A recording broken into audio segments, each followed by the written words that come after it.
Hi అండి, నేను ఒక మాట చెప్తాను.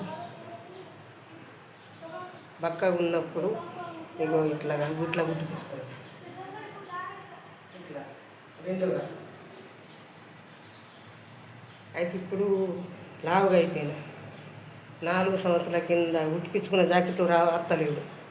రాకపోయేసరికి వెళ్ళి మాత్రం జాకెట్లు అయితే వాడేయకండి. ఇక గల్ల కట్ చేసుకున్నా.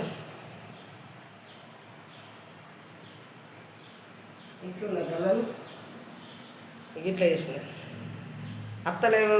అత్తలేవని మాత్రం పారేయకుండా. ఇది 4 సంవత్సరాలు 5 ఏళ్ళు అవుతున్నాను. 5 ఏళ్ళ కింద ఉన్నట్టు లేను కదా. ఇప్పుడు లావు అయినా ఇలా టైట్గా అవుతున్నాయి. అందుకే కట్ చేసుకున్నా. మీరు కూడా కట్ చేసుకోండి. ఇట్లా గుట్టిపించుకున్న వాళ్ళు మాత్రమే కట్ చేసుకోండి. ఇట్లా గుట్టిపించుకున్న వాళ్ళు నేనైతే కట్ చేసుకున్నా. ఇప్పుడు ఇలా వెడల్పు అయిపోతుంది ఇది ఇట్లా కట్ చేసుకుంటే.